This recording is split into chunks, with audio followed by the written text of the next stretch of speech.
Good morning. So I'm going to wait a couple minutes to see if anyone jumps on. Today I wanted to talk about, I know it seems a little backwards, I wanted to talk about potholder construction because each week we're going to get a new block, but it'd be nice to be able to complete that whole potholder each week. So by the end of the 6 weeks, you'll have 6 potholders totally completed instead of having blocks at the end and then having to make all 6 at the same time. So those fabric requirements are for 1 block. If you're wanting to do sets, so 6 sets of potholders, you want to double the amount. And so I got my pattern here for the construction. I have 2 different methods, the non-binding method and the binding method. If you want a super quick and easy way, you can do the non-binding method, and it'll be a little bit less fabric as well. My finished one looks like this.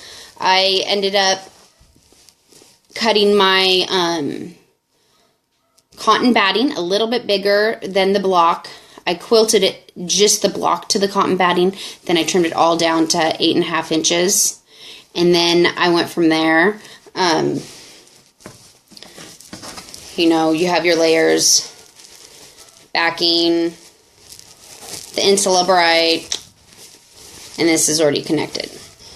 So to add a loop to this one, the non-binding method, what I did was I took a piece of fabric that was 3 inches by 5 inches, and then I ironed it in half,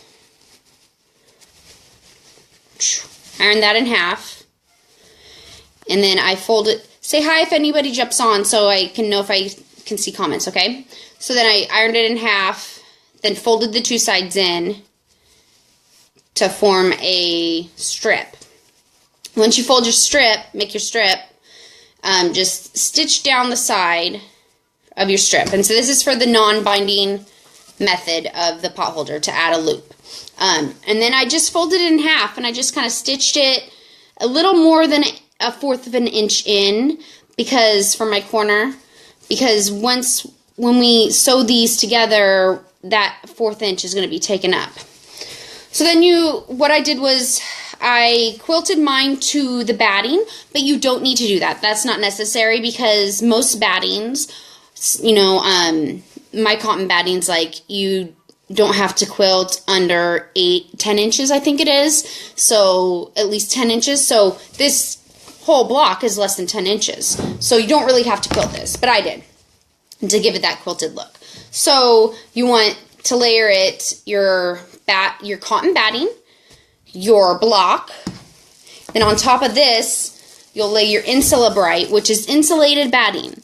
If you live somewhere other than the United States and you don't have insula bright brand, you might have a different insulated batting. So I would look online, just like Google or whatever search engine you have, say insulated batting to make potholders, and I'm sure something will come up. Some people were saying they were Wrap and Zap, but this Insula Bright has like a layer of kind of metallic in it, which it's like heat resistant. It's not heat proof, but it'll save your hands, because once I did only 2 layers of cotton batting and it was not enough. So if you're just going with only cotton batting, I would try 3 or 4 layers, touch a hot pan, and see if that's enough. Because if you don't have this insulated batting, cotton alone might not be enough. So, okay, so we got our cotton batting, we got our block, then we layered this on top, and then our backing, did that wrong. So you got your cotton batting on one side, your block, your backing fabric, and then the insula bright. Because what you're going to do, you'll pin them all together, and you'll leave about 1 inch that you don't sew, 1.5 inches. You'll sew around the edge a 1/4 inch, and then you'll take this and you'll flip it right side out, you know, and then it'll be all sewn together like this.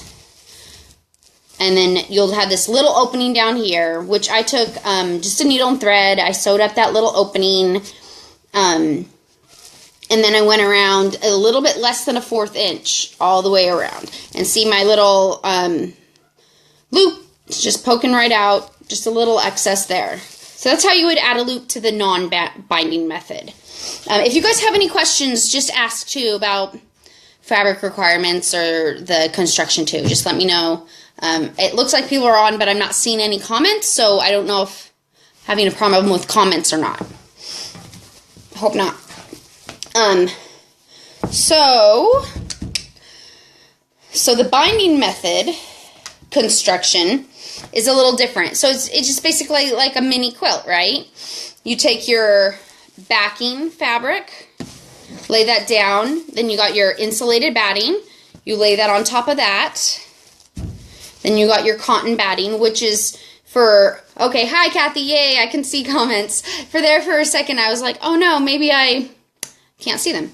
And then we'll layer our cotton batting, which is for extra absorbency and extra hand protection. And then your top. And you know, you guys, if you don't want to make pot holders with these blocks, you can make 2 blocks a week and make like little baby quilts. Or somebody else was saying that they might make their blocks into pillow covers. You know, take 4 of the blocks, make a pillow cover for it. So, you know, if pot holders isn't your thing, you can try making something else. So, okay, so we got all of our 4 layers, and you'll just quilt that like you would quilt a mini quilt, right? And then once that's quilted, you'll trim all the excess off.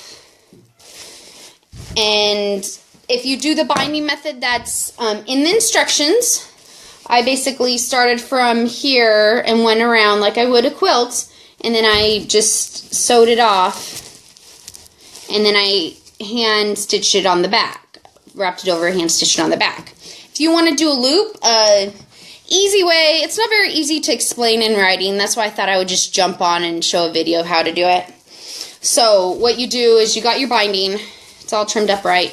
You start your binding actually in the corner. You go all the way around, mintering your corners, all the way around, and then now you have a tail. Once you have the tail, it usually would be open like this, you know.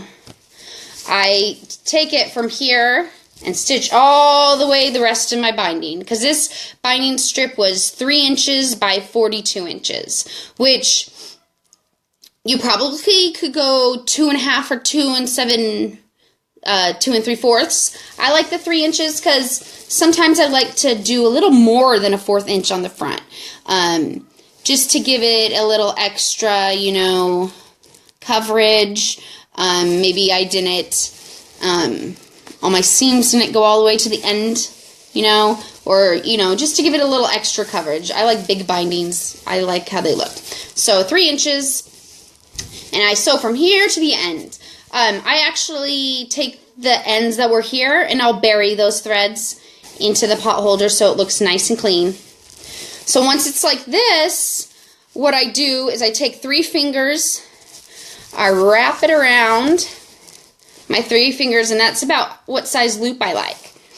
Then I go around to the back, and I'm like, okay, I'm going to take this part, go to the side.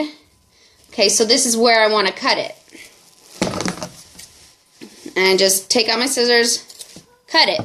And then if you're doing a bunch all at once, what I do is I have a bunch with all these long tails. I just measure them up against each other. And it's like, okay, that's how long I want them to be. Because like I have a stack of 10 I have, and I'll just go and I'll measure it to this length. That's the length I want. So we got this. Now we'll take this end, and you don't want it all the way up here. You want it to match right there. And then I go over to my machine, making sure this binding isn't like lapped over. You want it to be flat. I'll take this and I'll go several times back and forth to make sure that loop is secure. And then, so it's just hanging here, right? So I wrap that back over, And I'll pin this down, and I'll take this piece of the binding and go like this, pin that down.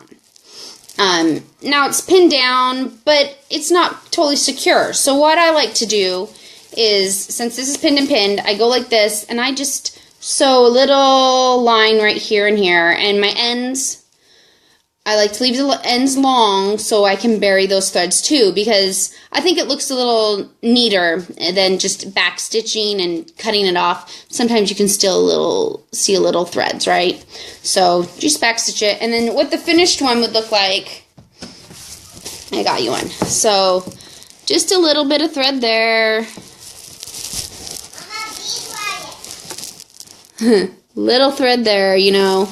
Looks nice and neat. And then I fold it over, and I'll hand stitch all the way around. And I hand stitch these parts down as well, just because I don't want them coming up.